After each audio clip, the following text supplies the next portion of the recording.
Hola a todos, voy a invitar a Marga y a María. Un segundito. Se lo he enviado ella a Marga. Ahora se lo voy a enviar a María.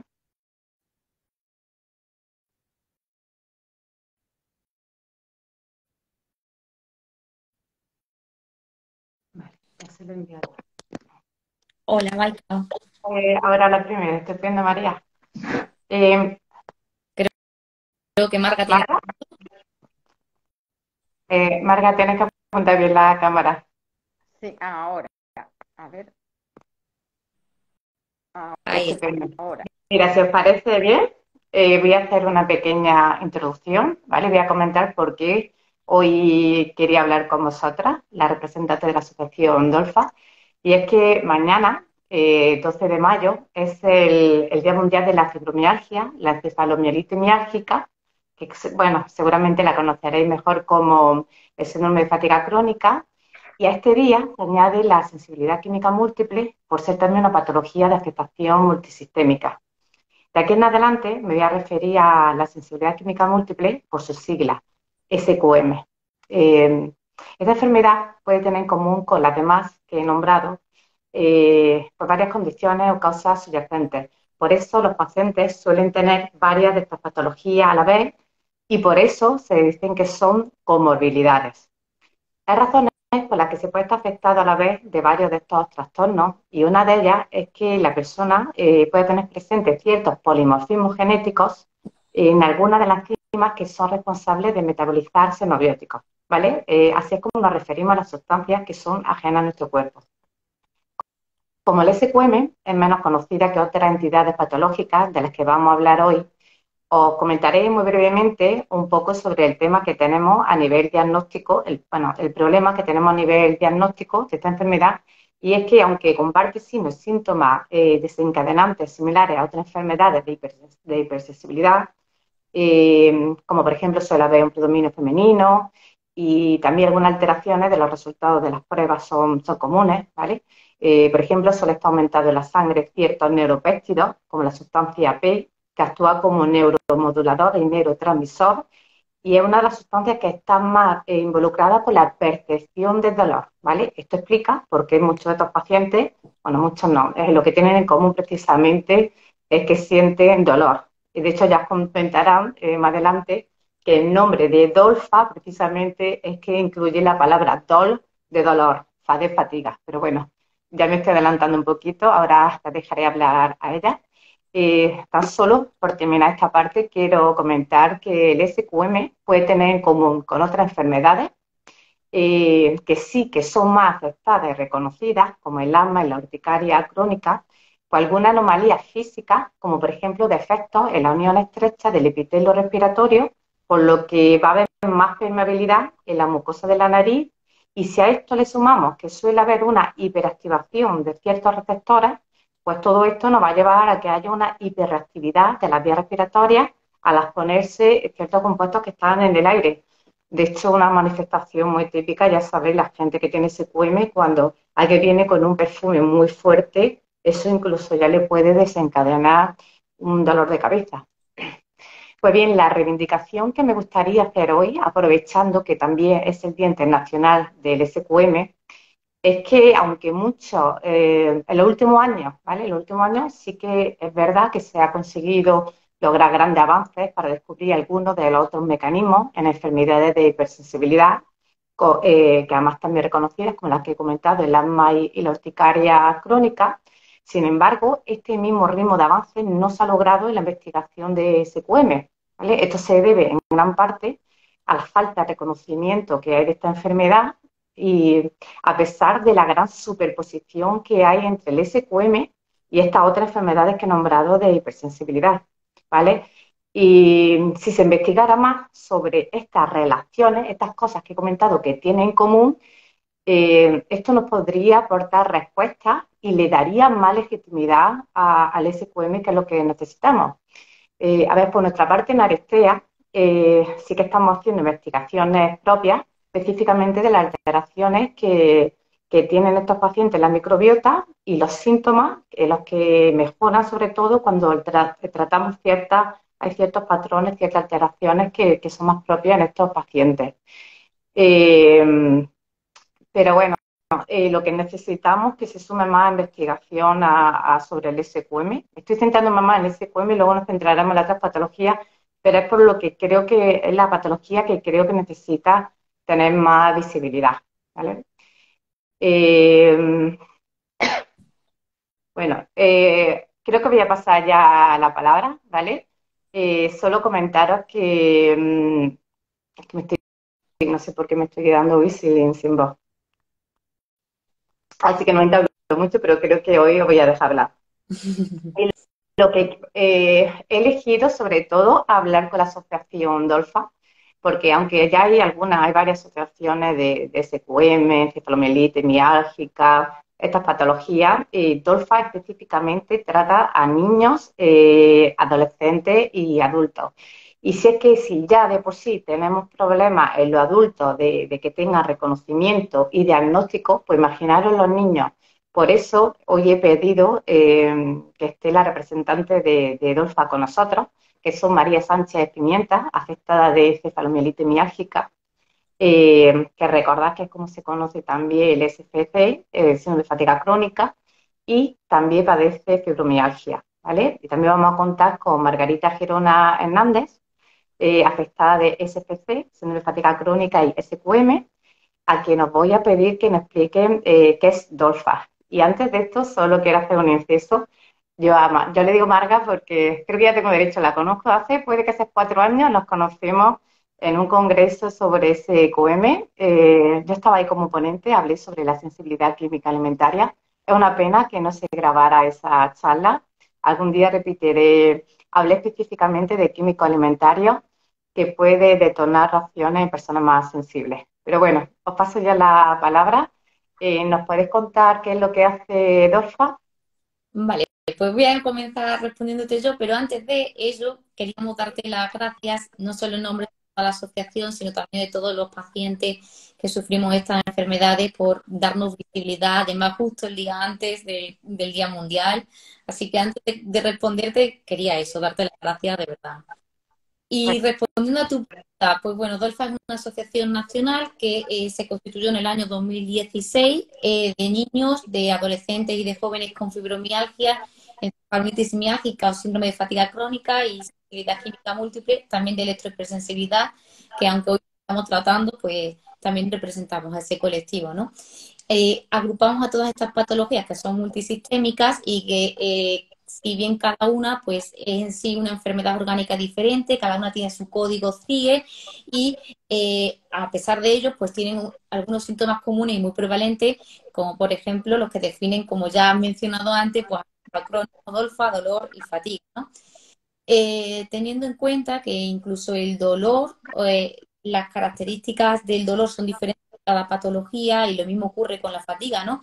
Que no es igual para todas las enfermedades y aquí sí que queremos un hincapié especial, ¿no? En la encefalitis miálgica porque existe una afectación del metabolismo energético celular, o sea, una alteración en lo que es la producción de energía en las mitocondrias de nuestras células. Y por contarte un poquito más de nosotros, de Dolfa, sí que decirte que entre nuestros objetivos pues está el apoyar a las familias y a los afectados desde una perspectiva emocional. También le ofrecemos pues información y le orientamos en materia pues, de atención médico-sanitaria, atención educativa y también pues en aspectos jurídicos o laborales incluso.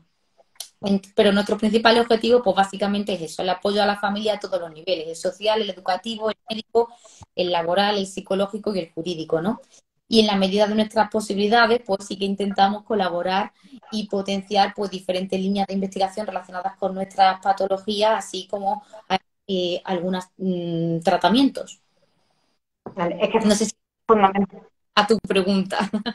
No, bien, me quedo todavía con lo de la investigación, porque sigo insistiendo que es fundamental investigar más sobre estas enfermedades, pero sobre todo en los niños, porque es que realmente se ha hecho muy pocos estudios sobre estas afectaciones en niños y jóvenes. Y bueno, también tengo que nombrar a los adolescentes porque afecta incluso más a los adolescentes que a los niños. y me sorprende que se esté dando tan poca importancia a su investigación cuando, por desgracia, es que es algo relativamente frecuente. Tan solo refiriéndome a síndrome de fatiga crónica, los científicos estiman que 2 de cada 1000 niños sufren de cefalomielitis miálgica. Y a pesar de haber muchas similitudes en muchos aspectos de estas enfermedades con los adultos, ¿podéis decirnos cuáles son los principales elementos diferenciadores en el ámbito infanto-juvenil para que los padres o, bueno, familiares que nos estén escuchando puedan reconocer estos síntomas en sus niños? Pues mira, sí, en muchos aspectos las enfermedades son muy similares, tanto en los adultos como en el ámbito infanto-juvenil. Una característica diferencial que hay que tener en cuenta es el momento vital en el que se padece o aparece la enfermedad, porque no es lo mismo en el adulto cuando aparece en la etapa adulta que cuando aparece en la etapa del desarrollo y del desarrollo fisiobiológico. Entonces, cuando se inicia en la infancia o en la adolescencia, pues además de afectar al bienestar en todas las esferas del individuo, tanto en lo físico, en lo social, lo psicológico, lo académico, lo lúdico, etcétera, hay que añadir que se altera el desarrollo fisiológico del niño. Y eso es muy importante para verlo desde un punto de vista fisiológico y biológico. Entonces, cualquiera de estas patologías en esta etapa pueden ocasionar que los objetivos vitales que tengan los afectados se trastoquen para siempre. Y eso es una cuestión muy, muy a tener en cuenta. Por lo que es esencial entender que como otro cualquier enfermo crónico de larga evolución, en este periodo es muy necesario realizar mucho esfuerzo para tener adaptaciones a sus niveles, al ritmo que necesitan por tener y por padecer estas enfermedades, para intentar preservar la máxima capacidad funcional según los síntomas. Es decir, hay que hacer un esfuerzo sociosanitario muy grande para intentar preservar los objetivos vitales, aunque el camino para alcanzarlos sea diferente. Y las señales que se pueden en general, aunque luego vayamos un poco más a cada patología, en general hay que entender que cuando se altera el ritmo que el niño o el adolescente tenía, sus rutinas de vida, que le afectan con un impacto global, es decir, le afecta a nivel académico, pero le afecta también en lo lúdico. Si está cansado, si tiene dolor, no se puede entretener igual con las actividades que hacía antes. Si tiene fatiga, exactamente igual. Es decir, sus actividades, sus rutinas, sus gustos, sus preferencias, todo se va eliminando, porque orgánicamente y fisiológicamente tiene una serie de síntomas que le hacen cambiar en su aspecto y en su modo de vida. Claro. Y además que si ya de por sí en cualquier enfermedad es fundamental el diagnóstico temprano para poder tener un mejor pronóstico, pues imaginaros en estos niños eh, que es que como no se diagnostique de manera temprana, hay cosas que ya no se van a poder revertir. Y además que en estos niños tenemos el problema adicional de que como no siempre se manifiesta igual que el adulto, pues puede pasar demasiado tiempo hasta que se pueda diagnosticar. Por ejemplo, los niños con síndrome de fatiga crónica no siempre tienen dolores musculares y articulares. En su lugar, esta enfermedad puede manifestarse con dolores de cabeza y de estómago, y además los más pequeños tienen la dificultad añadida de no saber cómo expresar bien cuando están sintiendo dolor. Otro aspecto que dificulta el diagnóstico en niños es que suele aparecer de manera gradual, poco a poco, por lo que de esta manera puede pasarse de manera más desapercibida que en adolescentes, ¿vale? Aquí sí que es algo que va a llamar más la atención, porque es que normalmente aparece después de que pasen por una infección aguda, ¿vale? Como va a ser por una gripe, una mononucleosis. Y además una de las cosas que tenéis que estar más atentos, una de las señales, es que si un adolescente, ¿vale? Después de pasar por una enfermedad aguda, de pronto tiene intolerancia ortostática, que quiere decir que cuando se pone de pie o se pone así de manera erguida, entonces de pronto se marea, se siente así como aturdido y empieza con problemas para dormir. Bueno, esto sí que de todas maneras es normal en la adolescencia. Pero si esta adolescente se queja de que tiene sueños muy vívidos, muy intensos, luego por el día está así con demasiado somnolencia, Entonces, en estos casos es especialmente importante que se descarte, que se trate de un síndrome de fatiga crónica. Bueno, pues ya que he sacado a relucir el tema del diagnóstico, ¿podéis comentarnos cómo es el camino que suele recorrer los pacientes afectados de cualquiera de estas patologías objeto de DOLFA hasta que por fin son diagnosticados correctamente? Porque posiblemente empiezan con diagnóstico erróneo. Pues sí, la realidad es que estas enfermedades ya en el adulto son muy desconocidas para la sociedad y para la mayoría de los profesionales sanitarios, ¿no? Pero esta realidad todavía es más cruda y más problemática en el ámbito pediátrico, también en el ámbito de médicos de atención primaria que tienen que diagnosticar a jóvenes con más de 16 años, ¿no? Pues porque suponen que estas enfermedades no existen en el ámbito infanto-juvenil. Entonces, imprescindible que pediatras y médicos de atención primaria conozcan la existencia de estas enfermedades en este colectivo, en el infarto juvenil, y que sepan cómo tratarlas, cómo abordarlas, porque los pacientes pediátricos y los jóvenes pues seguimos un camino muy largo, tortuoso y muy complejo hasta que conseguimos recibir un diagnóstico, ¿no? Muchos que comienzan en la niñez pues no tienen un diagnóstico ya hasta que son más mayores, y esto implica pues un empeoramiento, un agravamiento de la patología y también pues empeora la calidad de vida, obviamente, y la familia pues también al final acaba pues desesperanzada por no tener este diagnóstico. En mi caso, tardé 4 años en conseguir un diagnóstico y yo cuando enfermé ya tenía 16 años o 15 16 años, no recuerdo exactamente bien, pero fue por ahí. Y el infradiagnóstico, pues sí que es una característica común en todas estas patologías, que en el caso de niños y jóvenes, pues que la hace aún más complejas. Me pregunto ya por curiosidad, ¿qué te diagnosticaron hasta que dieron con tu diagnóstico? Me imagino que las primeras veces directamente te enviarían para el psicólogo, que eso es lo que me da más rabia. Al principio, pues te preguntan, ¿tienes problemas en el colegio, en el instituto, sales con amigos? Lo típico que suelen intentar para ver si te pasa algo a nivel emocional. Cuando ven que no, que tu nivel académico era estupendo, que te va a una vida normal, pues a mí en ese caso yo me quedé inmovilizada, estuve un mes sin saber qué tenía ni qué me pasaba, con mucha medicación, y después ya pues me mandaron a rehabilitación. Tuve 2 meses y a los 2 meses me dijeron, bueno, como no mejoras, pues ya se te quitará solo.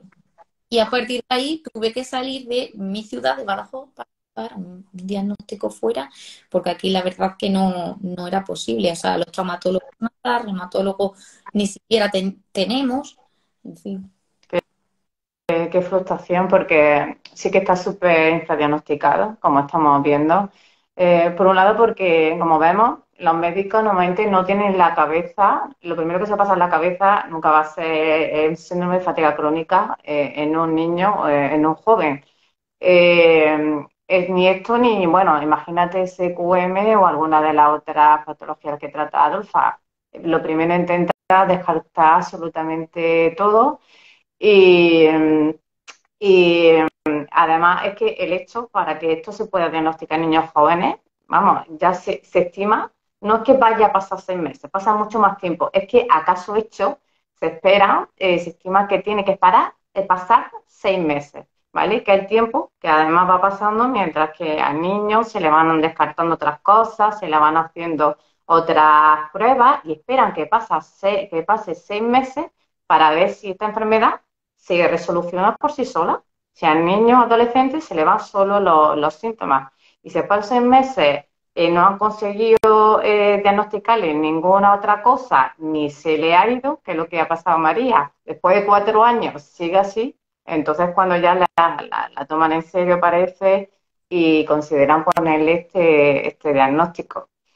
Y además que aquí lo importante es que aunque haya que esperar este estimado que tenemos que esperar 6 meses antes de poner el diagnóstico, es que no hay que esperar a esos 6 meses para empezar a tratar ya los síntomas, mejorarle la calidad de vida y luego, como comentaba Marga, estos niños necesitan adaptaciones en el colegio porque es que van a necesitar medidas de ayuda, de apoyo. Por cierto, ayer estuve leyendo que el gobierno ha aprobado una ayuda, creo que de 400 euros, para niños NIA y niños con necesidades educativas especiales. informaros porque precisamente vuestra asociación, me imagino que también estáis asesorando de estas ayudas que hay para este tipo de necesidades escolares. Bueno, continúo con las preguntas. ¿Cómo impacta una enfermedad de este tipo en la vida de un adolescente o de un joven? Pues mira, Maika, como puedes entender, con enfermedades que son multisistémicas, el impacto es brutal. O sea, afecta en todos los dominios de la personalidad. El malestar físico les acompaña diariamente. Sensaciones muchas de dolor, de fatiga, de agotamiento, etcétera. Y todo eso incide en su aspecto lúdico, en el deportivo, en la relación y sus vidas sociales que se ven truncadas. Pero lo que es extremadamente importante en este ámbito es el impacto a nivel académico y educativo, porque son enfermedades que causan una discapacidad muy importante. Sin embargo, se da la paradoja de que es muy difícil que se les reconozca la discapacidad, cuando algunas están definidas como enfermedades invalidantes y discapacitantes. Entonces, no hay discapacidad, tampoco hay adaptación escolar, tampoco hay medidas especiales. Sin embargo, para otras patologías, como por ejemplo el TDAH, pues los pediatras están acostumbrados a coordinarse con el centro escolar y a conocer de las adaptaciones y a prescribir adaptaciones educativas. Por lo tanto, es fundamental el conocimiento y la implicación, es primordial el papel del médico, que conozcan estas patologías y el tremendo impacto que tienen para coordinarse con el centro educativo, explicar la enfermedad y cómo afecta, cómo impacta, estableciendo una serie de medidas que puedan aplicarse para que los pacientes continúen formándose, continúen intentando tener un futuro cuando sean adultos. Porque además hay que tener en cuenta que estas enfermedades todas tienen en común, tanto la SQM, la encefalomielitis miálgica y la fibro, tienen en común la fatiga cognitiva. Entonces, el impacto cognitivo es brutal. ¿Y cuál es la vida de un niño y de un adolescente y de un joven? Formarse a nivel académico. Entonces, el tener una serie de síntomas junto con una fatiga cognitiva, una afectación cognitiva que incide en que no pueden centrar mucho la atención, no pueden estar mucho tiempo escuchando a los profesores porque se les cansa, porque les falta energía en el cerebro y no pueden estar mucho tiempo. No pueden fijar los ojos tampoco durante mucho tiempo delante de libros y delante de ordenadores. Es decir, tienen un ritmo diferente, ¿vale? Lo cual dificulta el rendimiento académico, que provoca el absentismo escolar y como consecuencia, pues también el abandono académico. Entonces, lo que se necesita son medidas, ayuda, formación del personal sanitario y la implicación, sobre todo, porque es fundamental preservar su formación académica a todos los niveles. María está estudiando en la universidad, pero tenemos Eso que estaba pensando, la admiración que siento, además no cualquier carrera, era biotecnología. Es que exacto. además te ha ido a la más difícil, entonces siento una admiración tremenda por María, porque recordad que tiene encefalomielitis miálgica y fibromialgia. Entonces, cualquier esfuerzo cognitivo, a ella le puede, como sea muy intenso en mucho tiempo, le puede detonar un dolor de cabeza tremendo. Y en vez de tomarlo ella como una limitación, una barrera para estudiar, no sé, es un ejemplo de autosuperación y que nos esté escuchando que tenga una de estas patologías. María es el ejemplo de que sí que se puede. Y además saca tiempo y esfuerzo para colaborar en la asociación Dolfa. Entonces, vamos, todo un ejemplo a seguir, siendo una admiración tremendísima. Bueno, vamos a cambiar de tema que creo que le estamos sacando los colores. Ritmo distinto, lo ha aceptado y yo animo a la gente a que al menos intente tener una rutina. Cada día será distinta por cómo esté, pero sí es verdad que hay que intentar hacer algo, ¿no? No podemos quedar esperándonos a ver quién nos soluciona el problema, porque habrá que investigar, pero cuándo va a llegar ese momento no lo sabemos. Claro, Sí, y además como comentar, perdona, pero yo Marga, no, quería no, no. incidir, sí, que yo quería incidir en que en etapas anteriores la importancia que tiene la adaptación escolar, la flexibilidad y el apoyo educativo a todos los niveles, porque es que no existe. Entonces, nuestros estudiantes, cuando llegan a bachiller, como no se les ayuda, abandonan. En la Claro. FP tampoco hay ayudas. Entonces, el tema está ahí, en la necesidad de un apoyo educativo a todos los niveles para continuar formándose, para poder tener un futuro laboral y profesional.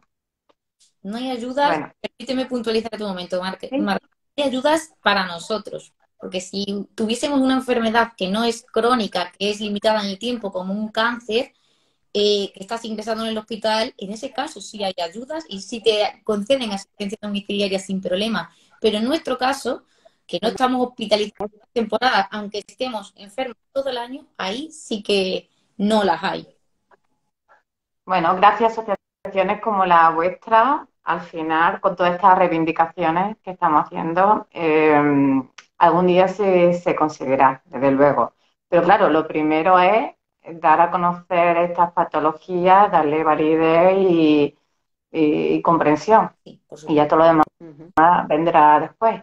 Bueno, pues voy a continuar haciendo otras preguntas, ¿vale? Más porque el objetivo del live de hoy es que quien os conozca sepa cómo detectar cómo un niño podría estar afectado de alguna de estas enfermedades. ¿Podéis comentarnos las señales más importantes a las que tenemos que estar atentos? Pues en general los síntomas de cada una de estas enfermedades van a implicar pues un gran cambio en lo que es las rutinas diarias, en las actividades que el niño o que el joven realiza y también en el ritmo de vida que practicaba antes de estar afectado por la enfermedad, ¿no? Hay síntomas que son comunes pero con matices diferentes. El dolor generalizado persistente que se ha vuelto crónico y que afecta pues a todos los grupos musculares, a los ligamentos, a los tendones, junto con el cansancio, las alteraciones del sueño y con todo lo que esto provoca, ¿no? También una alteración en el ánimo, en la situación psicoemocional, con episodios pues de ansiedad o de tristeza o de rabia, en fin. Esto nos puede indicar que estamos ante una posible fibromialgia. Y es que el hecho de vivir pues, con un dolor crónico reduce mucho la calidad de vida del niño. Y en el principio, en esta etapa infanto-juvenil, casi que no se diagnostica de fibromialgia, sino que los profesionales sanitarios pues lo que suelen es resumir su malestar en un dolor crónico generalizado sin ningún otro tipo de matiz, ¿no? En cuanto a la encefalomelitis miálgica o el síndrome de fatiga crónica, pues este se caracteriza, como su nombre indica, por una fatiga intensa, pero no es solamente una fatiga a nivel físico, también una fatiga a nivel mental, ¿no? Que conlleva además una pérdida de energía y esto impide pues que se puedan realizar las actividades diarias y además esta fatiga nos remite con el reposo, ¿no? Empeorando con la actividad pues tanto física como mental. Se acompaña también en muchos casos de dolor, fundamentalmente por cefalias, mialgias, dolor intestinal y también puede trastornos digestivos, intolerancias alimentarias. En cuanto a los trastornos del sueño, pues también las personas con esta enfermedad tienen problemas para conciliar el sueño o insomnio o hipersonia y esto también junto a las alteraciones circadianas pues son muy característicos de estas patologías, ¿no? En otras ocasiones pues también se dan casos de desautonomía o de intolerancia ortostática, que ya las he comentado anteriormente, y la afectación cognitiva, pues la fatiga cognitiva ante actividades intelectuales como leer o a lo mejor ver una serie es otra de las grandes limitaciones que nos afectan a nosotros, ¿no? La interrelación entre la fatiga crónica y la cognitiva es constante y esto es lo que provoca una gran limitación, ¿no? En la capacidad funcional que hace que sea nuestra enfermedad es altamente incapacitante. Y ya por último, comentar de la sensibilidad química múltiple, que es una enfermedad fundamentalmente adquirida de carácter ambiental, que sí que es mucho más rara en este ámbito y aún así en la asociación tenemos casos, ¿no? La exposición en estas enfermedades, la exposición a una o varias sustancias químicas que son toleradas por la mayoría de las personas, pues pueden provocar muchos síntomas recurrentes que van a afectar a diversos sistemas del cuerpo, por ejemplo, afectación del aparato respiratorio, del locomotor, alteraciones digestivas, gastrointestinales, nutricionales también, afectación cognitiva, muchísimas.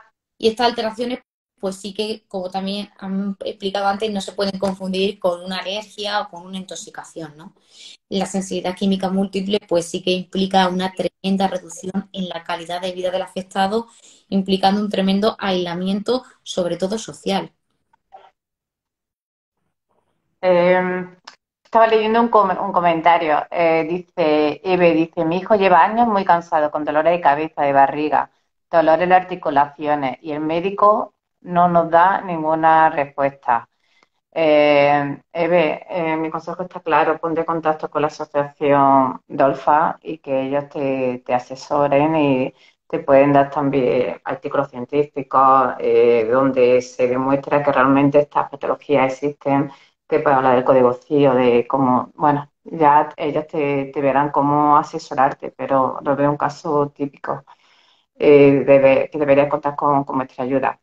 Eh, bueno, continúo con las preguntas. Según vuestra experiencia, no ya solo propia vuestra, sino por todos los casos que veis y los miembros de vuestra asociación, ¿qué pensáis de los tratamientos que hay para mejorar la sintomatología y, por tanto, mejorar la calidad de vida de los afectados?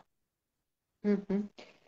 Pues que tenemos patologías que son enfermedades crónicas que de momento no tienen cura, pero sin embargo, todas, absolutamente todas, tanto la fibro, la encefalomielitis miálgica como la sensibilidad química múltiple, tienen tratamientos para reducir sintomatología y mejorar la calidad de vida. Si hablamos del síntoma cardinal de la fibromialgia, el dolor, por ejemplo, y el dolor crónico, en este ámbito de edad, además, según la SED, la Sociedad Española del Dolor, afecta a un 37,3% de la población infanto-juvenil. Es decir, estamos hablando de que es un problema sanitario de primera magnitud. No estoy hablando de que sean diagnosticados de fibromialgia, ¿vale? Sino de dolor. Pero como sabemos, el dolor es muy incapacitante, es muy invalidante. Vivir con un dolor crónico es algo muy duro, tremendamente, provoca muchísimo sufrimiento a todos los niveles. Entonces, hacemos especial hincapié en que existen tratamientos no solo farmacológicos basados en calmantes y en relajantes para tratar el dolor. O sea, existen recomendaciones terapéuticas, nutricionales, psicológicas, otras terapias como la fisioterapia y la acupuntura que son altamente eficaces para tratar el dolor. Aquí tenemos también que hablar del afrontamiento activo, de educación, de ejercicio terapéutico, de neurociencia y tratamientos de neuromodulación y de mucha terapia manual para tratar los músculos que están muy afectados. Es decir, tratamientos hay, maneras de paliar el dolor existen y de mejorar la calidad de vida existen. Lo que ocurre es que para acceder a ello entramos en el ámbito de la asistencia sanitaria privada, porque el sistema sanitario público no nos lo ofrece. El que puede ir a un fisioterapeuta, pues es que es como al que le ha tocado la lotería en el ámbito sanitario público. Estamos hablando de enfermedades crónicas y que además se presentan a una edad muy temprana. Entonces, el afrontarlo desde el punto de vista del ámbito sanitario privado, pues ya va a depender de la situación económica de cada familia, de la capacidad de esfuerzo posible que tenga la familia para paliar el sufrimiento de la persona enferma. Y en relación con la encefalomielitis miálgica, con el síndrome de fatiga crónica, pues ocurre exactamente lo mismo. Hay tratamientos, existen medicamentos y suplementos para ayudar a la disfunción inmunológica, para ayudar con la fatiga cognitiva, para reducir los trastornos alimentarios y los trastornos gastrointestinales y las intolerancias alimentarias, tratamientos para ayudar con la producción de la energía mitocondrial tan importante y tan necesario, tratamientos para ayudar también con los trastornos del sueño. Es decir, tratamientos para tratar las diversas capas que hay que afectan multisistémicamente esta enfermedad existir, existen. Pero ocurre lo mismo que con la fibro. Tampoco recibimos con esta patología atención médica ni tratamientos desde el sistema público. Al 100% nos lo tenemos que costear las familias, lo cual eso afecta muchísimo a la economía familiar porque estamos hablando de situaciones de cronicidad. Y en cuanto a la sensibilidad química múltiple, ocurre igual que con las otras dos. También existen tratamientos para ayudar al sistema inmunológico. También existen tratamientos para bajar carga tóxica, para eliminar metales pesados, es decir, para ayudar con los desarreglos que hay a nivel gastrointestinal, que son, bueno, tú lo sabes como experta, muy, muy serios. Bueno, pues esos tratamientos existen, pero nos vuelve a pasar lo mismo. Ámbito privado, porque esta patología en el ámbito sanitario público ya sí que casi no se diagnostica, salvo en una zona de España, y entonces el abordaje tiene que ser única y exclusivamente a través de la asistencia sanitaria privada y con el coste económico a cargo de la familia del paciente al 100%. Entonces, pensamos que es una situación de una falta de equidad tremenda ante otras patologías infantojuveniles serias, crónicas, debilitantes e incapacitantes que existen, que lamentablemente enfermedades hay y enfermos también, pero todos tenemos que ser iguales ante la asistencia sanitaria y tenemos que estar tratados y ayudados por el sistema sanitario público. Y sin embargo, nosotros no tenemos ningún tipo de ayuda o apenas tenemos ayuda en ese sentido. Estupendo. Creo que me está haciendo reflexionar a todo de que toda reivindicación que haga me va a parecer que se va a quedar corta. Lo que sí que puedo dar es algunos consejos de lo que podemos hacer cada uno de su casa, que es cuidar, como nutricionista, lo tengo que repetir siempre, cuidar la alimentación.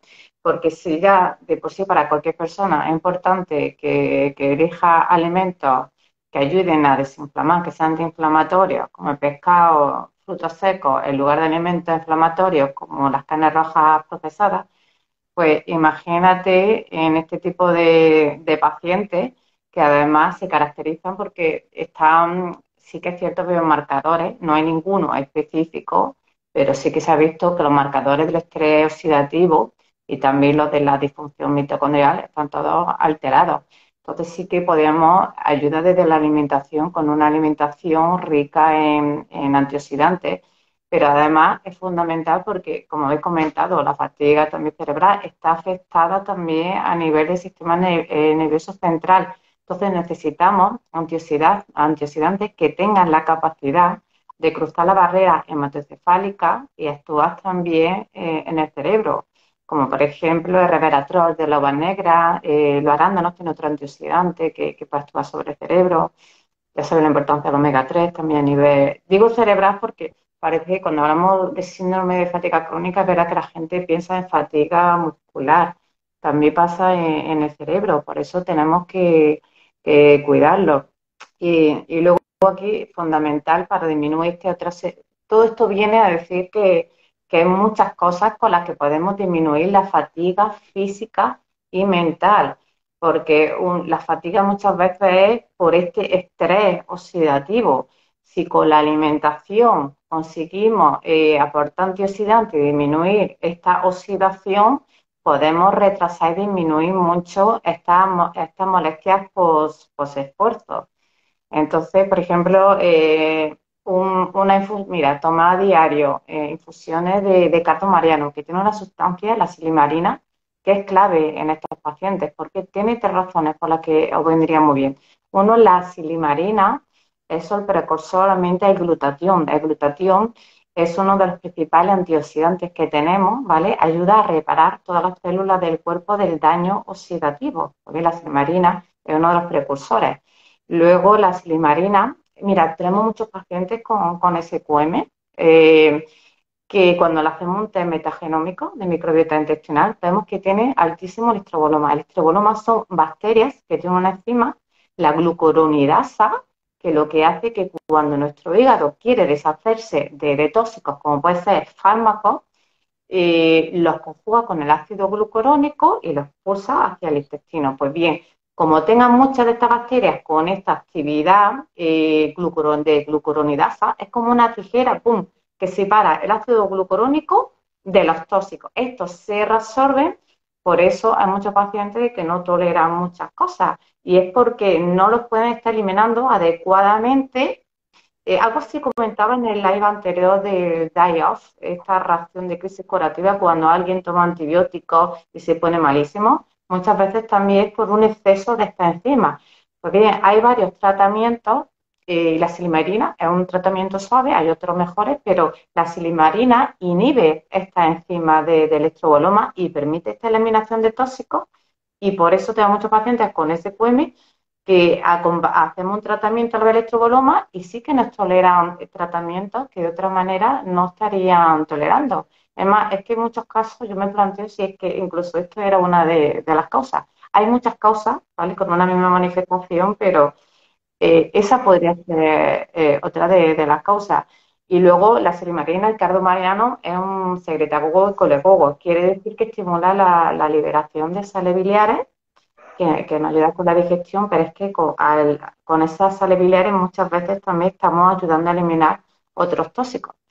Esto es un ejemplo, pero hay muchas otras cosas con las que podemos ayudar, como otros, por ejemplo, alimentos ricos en glicina. La glicina es uno de los aminoácidos que forma el glutatión. Recordad, uno de los principales antioxidantes, ¿vale?, que se ven que en estas patologías, en vez de estar reducido, es decir, ser funcional, está ya oxidado, pues lo recicla. Pues la glicina, que está en muchos alimentos, como algunos lácteos. Ahora, luego voy a volver al tema de los lácteos, ¿vale?, recordármelo. Pero bueno, está en muchos alimentos ricos en proteína, la glicina, no me voy a poner ahora a nombrarla. También el caldo de hueso, que aporta glicina y glutamina. Bueno, hay otras sustancias que ayudan a reponer glutatión, como la vitamina C, pero cuidado con la suplementación, porque hay muchos pacientes con SQM que el suplemento de vitamina C, ¡boom!, le detona una crisis, igual que los suplementos de yodo. Ya sabéis que los que tenéis SQM tenéis que tener mucho cuidado a los suplementos,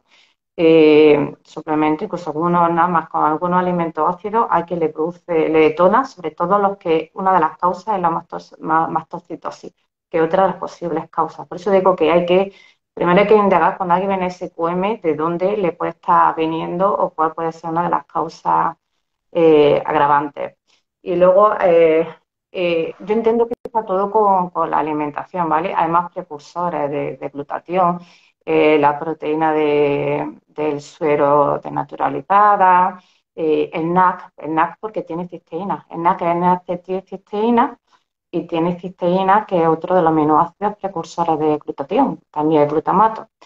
Eh, pero bueno, hablando aunque me gusta hablar de alimentos, a veces sí que tenemos que recurrir a suplementos, ¿vale? Por ejemplo, algunos suplementos que están muy bien es la coenzima Q10, ¿vale? O sea, también los que tienen problemas mitocondriales, el PQQ, porque digamos que es un equivalente a la coenzima Q10, pero que sí que puede actuar sobre el cerebro.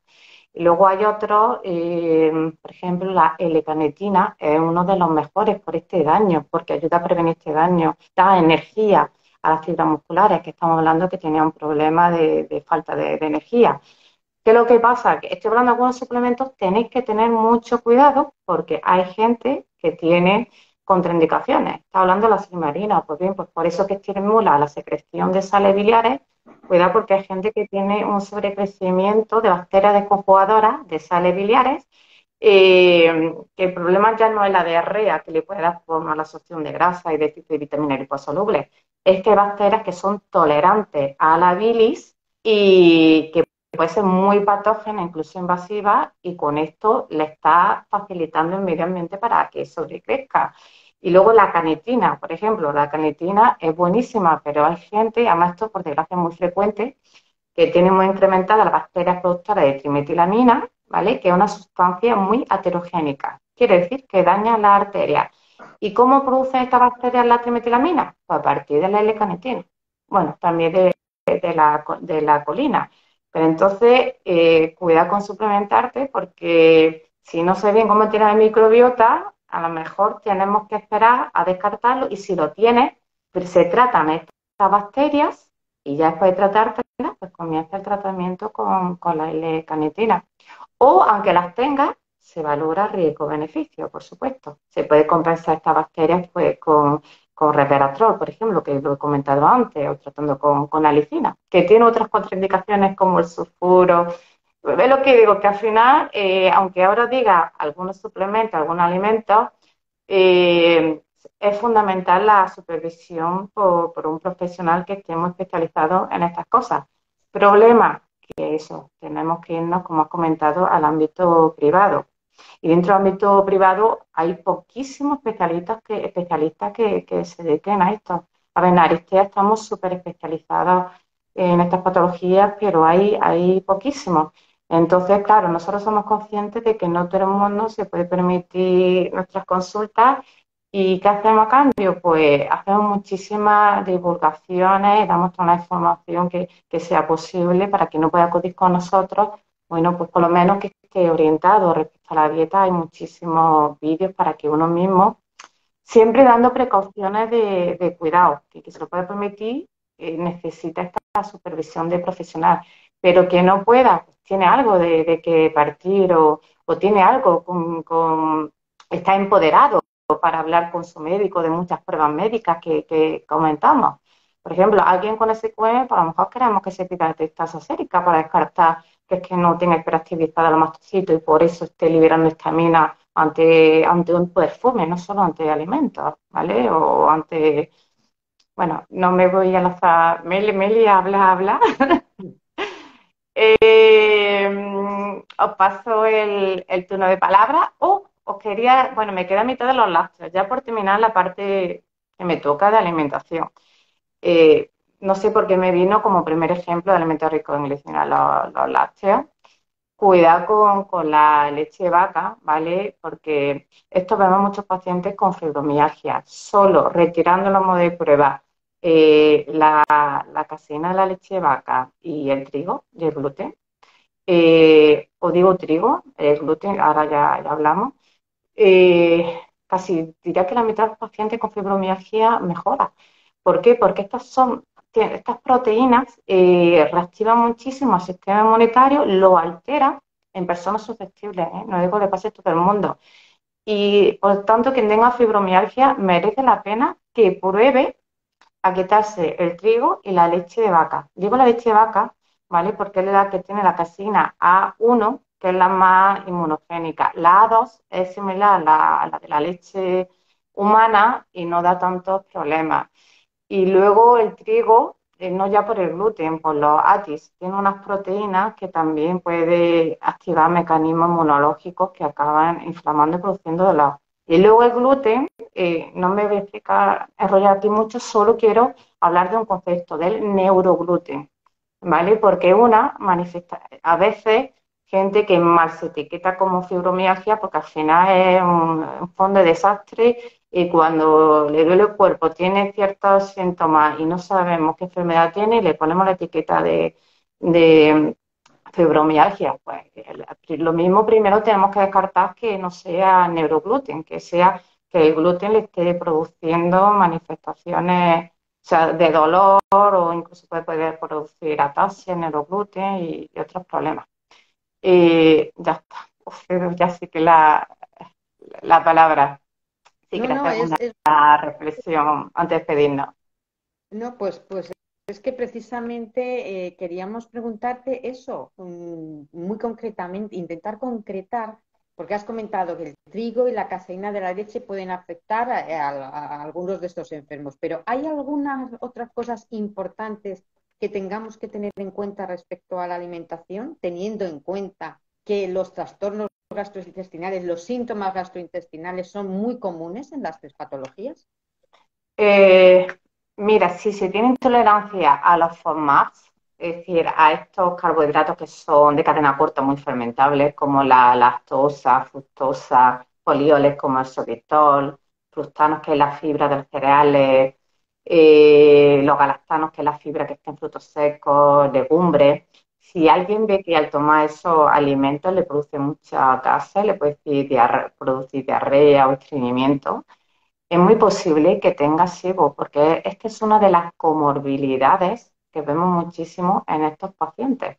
Entonces, si tenéis una de estas patologías y veis que ciertos alimentos os producen mucho gases, dolor de barriga, diarrea o estreñimiento, os tenéis que hacer un té de aliento con lactulosa o lactitol antes que haceros el té de aliento de malabsorción a la fructosa sorbitol. No tiene sentido, es lo más probable es que tengáis SIBO.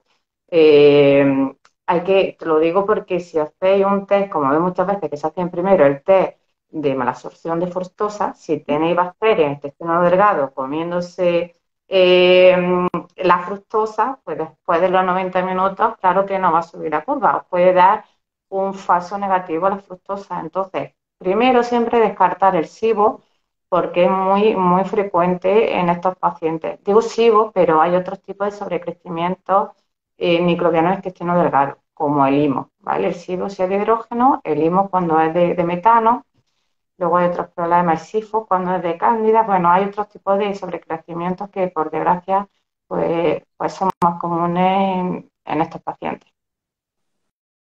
Ujú. Ok, muchísimas gracias, Maika. Exacto. Nada, a vosotros yo creo que hora es. Ya creo que hora de despedirnos porque además si nuestra audiencia tiene síndrome de fatiga crónica, creo que ya le hemos alcanzado la dosis máxima de esfuerzo cognitivo, ¿vale? Tan solo ya para despedirnos comentar que quien esté escuchando y esté interesado en hacerse miembro de vuestra asociación, ¿vale? Para poder contar con vuestro asesoramiento y servicios. ¿Cómo podría ponerse en contacto con vosotros? Pues puede contactar con nosotros a través de la página web www.dolfa.es o a través de redes sociales. Estamos en Instagram, en Twitter, en Facebook y también pueden mandarnos un correo a contacto@dolfa.es. Vale. Además, quiero añadir que tendrían la ventaja adicional de contar con un 5% de descuento en los servicios, en las consultas de Aristea, nutricionista. Gracias Eh, por la generosidad con nosotros. bueno, bueno, ya sé que me tengo que despedir, pero antes os quiero dar la buena noticia que nos está escuchando, porque supongo que está interesado en estos temas, que hemos decidido en el equipo Aristea hacer monográficos de cada una de estas patologías, ¿vale? Fibromialgia, SQM, SPC, para poder entrar en más profundidad de estas patologías. Lo único que ahora es que el lunes, a partir del día 15, me voy a Suiza, voy a estar ahí 2 semanas.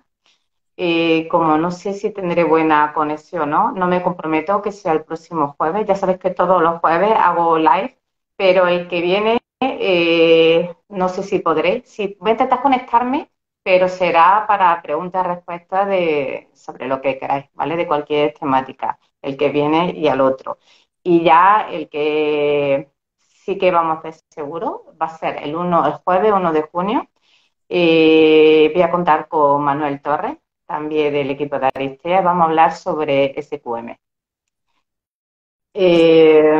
Bueno, pues muchísimas gracias, María y Marga. Y Muchísimas gracias a ti. Muchísimas gracias a Aristea por la visibilidad de estas patologías porque son altamente invisibles. Entonces, muchas gracias por ayudar a todos los enfermos de todos los ámbitos de edad. estupendo. Bueno, un besito muy fuerte a todas. Chao. Muchas Adiós. gracias. Adiós.